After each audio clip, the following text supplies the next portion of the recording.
Salah has a couple of meanings, but Salah in Arabic is used Salah al-Asam. Salah al-Asam. So when you put there's a stick that you got, like a thick branch or a thick stick, and you carved it and you want to make it into a staff. You know those long things that you beat animals with? Or beat bushes with, etc., like Musa alayhi salam's staff. But it's a little bent because it came from a tree, so it's a little bit bent. So what they had this technique where they could put it on a fire and they could soften it. It's not going to set on fire, but they could soften it and they could straighten it out. And that process of putting the stick in the fire so it can straighten out, so it can soften a little bit, so you can mold it, that was called tasliya and salah. So Salla al-nar or Salla al-asa was to straighten out that. And then this was used for even minting coins or, molding anything to a shape. And this is the same word Allah used for prayer. By the way, this word in its etymology is also used for being thrown in Jahannam. فَتَصْلِيَةُ جَحِيمٍ. From the same origin. ثُمَّ الْجَحِيمَ صَلُّوهُ. There's صَلُّوا صَلَاةً, right? And then, on the other hand, you have, like for example, إِنَّ اللَّهَ وَمَلَائِكَتَهُ يُصَلُّونَ عَلَى النَّبِيِّ. يُصَلُّونَ. And then in Jahim also sallu. So what's the connection? The connection is it's supposed to be that we experience contamination throughout the day, and then we stand in front of Allah, and it's as if we're going through a similar process that stick goes through. We're being molded into Allah's obedience. And it's actually quite beautiful that our body bends in two ways when we make salah. It literally, Allah makes us mold our body in salah. And it's actually a modeling, a representation of the molding of our character in salah. That's what salah is supposed to be. It's supposed to soften us on the inside. And what fire also does is it burns off the impurities. So between Dhuhr and Asr, I looked at certain things, I said certain things, I experienced some heedlessness in my life. I got a little dirt on me, I got a little contamination on me, and I stand in salah and all of that burns off. It cleanses off. I got a detox, a spiritual detox. This is illa al-musallin. And by the way, salah, as I was saying before, is something that has to be continuous, and it's coming, الَّذِينَ هُمْ عَلَى صَلَاتِهِمْ دَائِمُونَ, because the contamination is continuous. Which means the cleansing has to be continuous. You have to keep on going back and back and back. And so Allah says, the only people that can overcome this human tendency of halur, jazur, and manur are people that can become regular in their prayer. Illa al-musallin. So I already talked to you about how this is a synonym for Muslim. And in fact, even people that are being thrown in hellfire, a couple of surahs later, in Surah Al-Muddathir, they're going to look back and they're not going to say, oh, we weren't believers. They're going to say, قَالُوا لَمْ نَكُ مِنَ الْمُصَلِّينَ. We weren't people who prayed. Like they identified that was the real problem. We didn't stand in front of Allah. May Allah never make us lazy with our prayers. How is the salah itself a remedy from a lack of restraint, cowardice, and greed? Or halur, basically, right? How is salah protecting us from that? This is scheduled restraint throughout the day. First of all, no matter what you're doing, you stop and you go pray. It doesn't matter how greedy you were to make that sale. It's Jumu'ah time, you went. You left it. It's salah itself is teaching you everything can stop when it comes to Allah. Everything can stop. And even in salah, you restrain your eyes.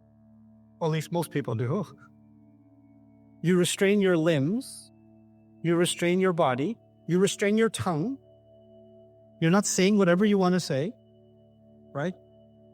And so it's teaching you to control yourself, control your time, control your body, mold it. And then the movements, and the mimicking standing before Allah on Judgment Day. This is important because when we stand in salah, we're having a conversation with Allah, and Allah is having a conversation with us. Because the word of Allah is Allah speaking to us. And our dua is us speaking to Allah, which is what's happening in the Fatiha. The first part of the Fatiha, Allah is speaking to us. And the last part of the Fatiha, we are speaking to Allah, which is exactly what's going to happen on Judgment Day. On Judgment Day, Allah will speak to the believer, and the believer will speak to Allah. Rabbana atmim lana nurana waghfir lana. Right? We're going to have a conversation with Allah. So we're actually rehearsing our standing in front of Allah on Judgment Day multiple times. And by the way, if you're standing in front of Allah on Judgment Day, just visualize this for yourself. When we're standing in front of Allah on Judgment Day, are you going to be afraid of anyone else? No. Part of the meaning of halua is cowardly. When you develop salah, you develop a reinforced concept of fearing only and only Allah, and then other people and other consequences become less scary. You're not scared because you developed what is truly worthy of fear, and in face of that, the other things don't seem that important. Then, when you're standing in front of Allah, and if it mimics Judgment Day is the ultimate problem. And that's why, when you experience any shar in this life, you're not falling apart.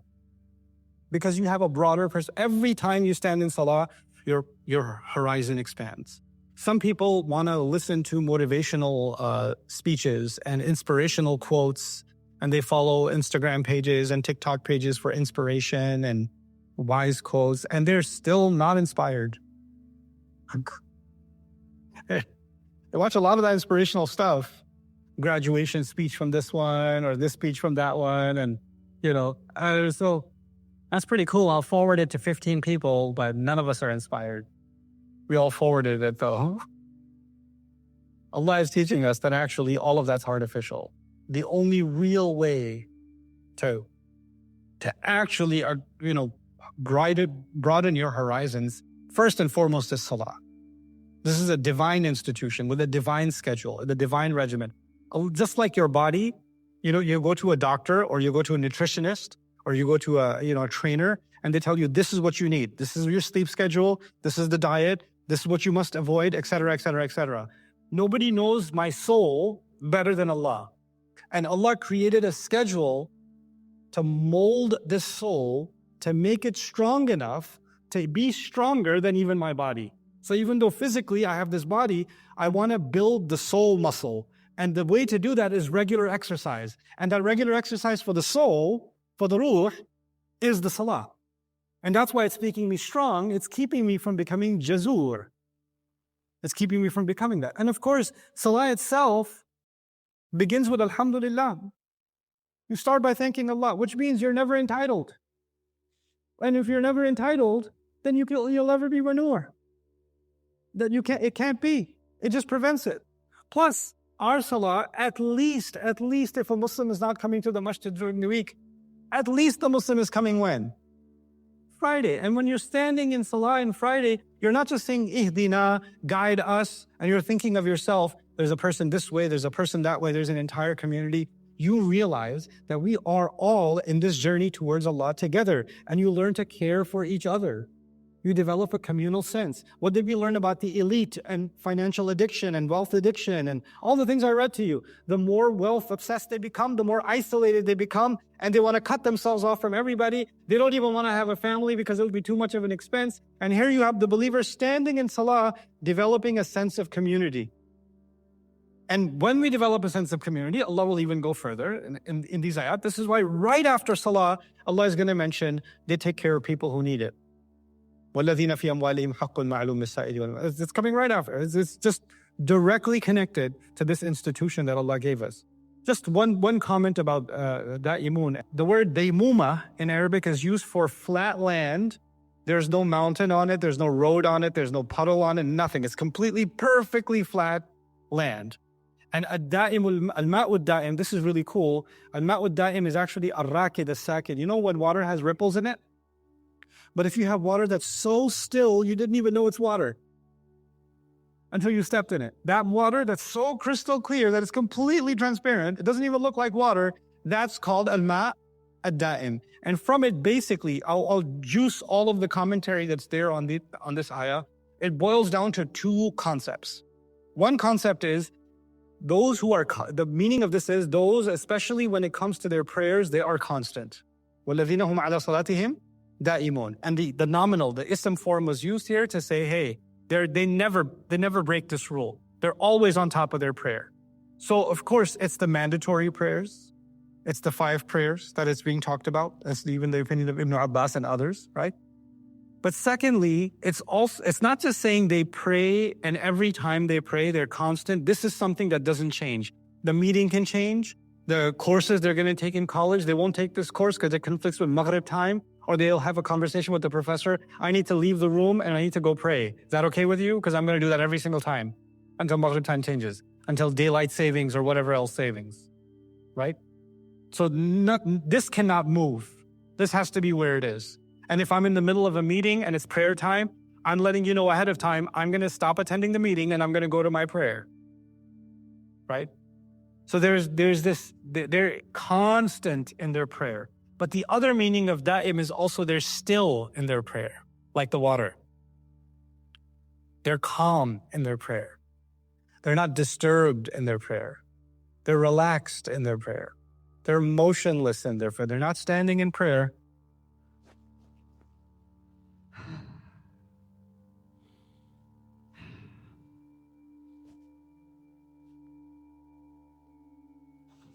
Yeah. And then they start looking at their feet. They start feeling their toes. How come when I move this one, the other one moves automatically?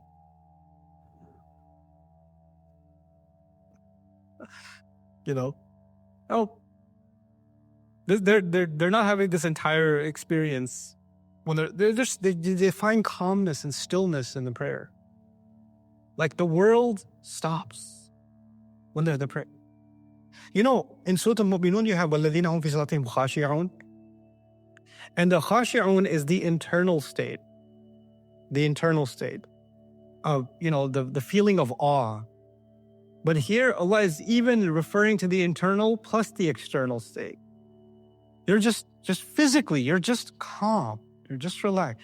Let the salah take over. Give yourself up. You just handed yourself over to God once you said Allahu Akbar. You let go.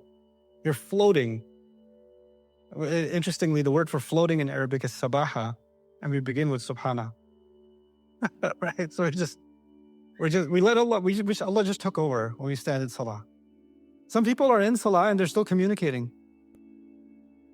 Some moms worried about their kid when they're making salah, right? And the kid is about to touch the plate.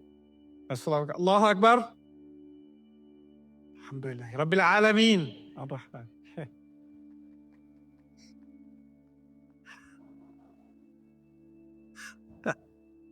It doesn't sound very Rahman Rahim when you say it like that.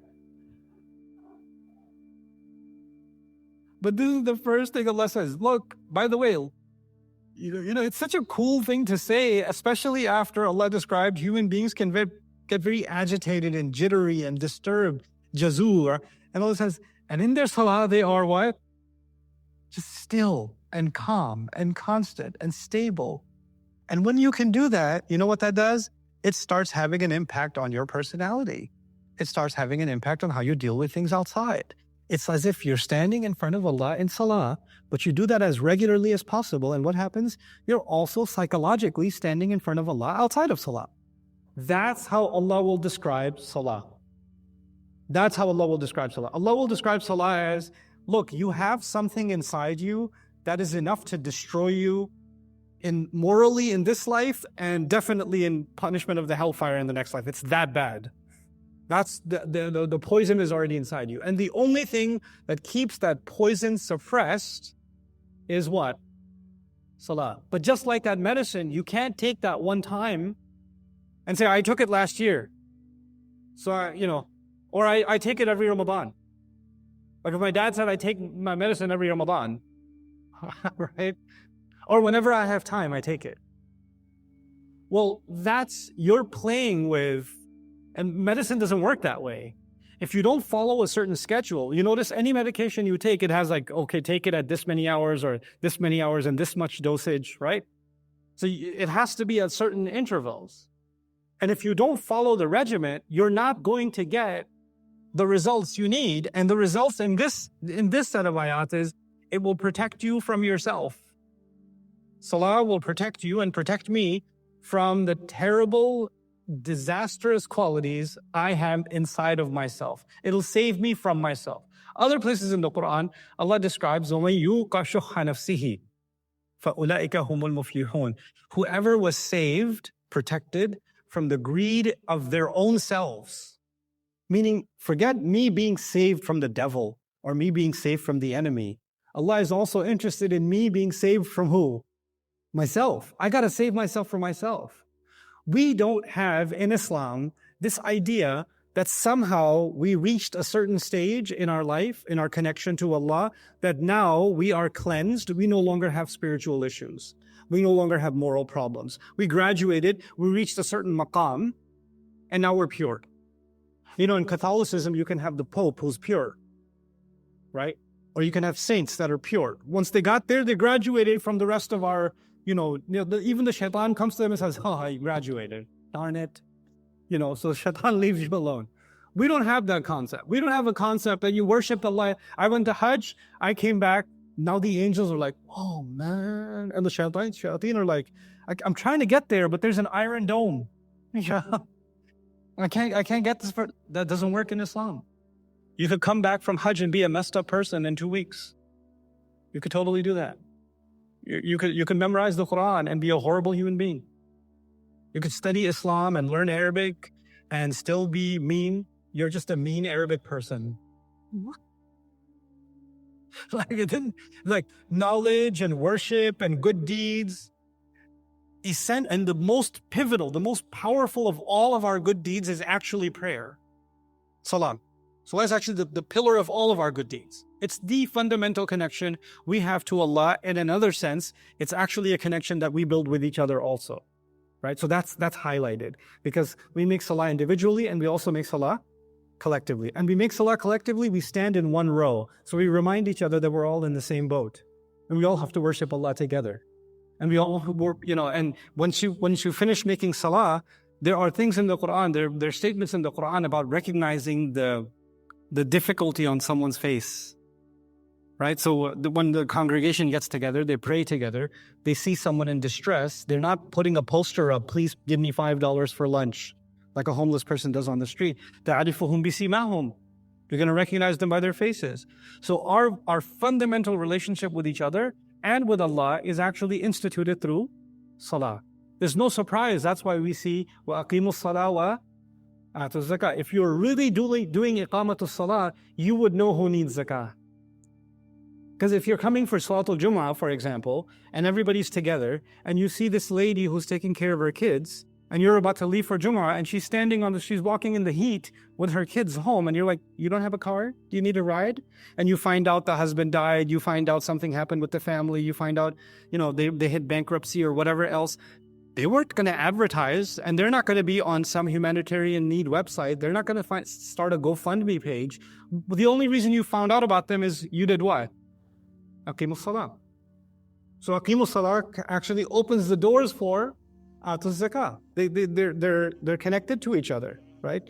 So, and we're going to see that here also. We're going to see Salah, and right after Salah, we're going to see وَالَّذِينَ فِي أَمْوَالِهِمْ حَقٌّ مَعْلُومٌ لِلسَّائِلِ وَالْمَحْرُومِ.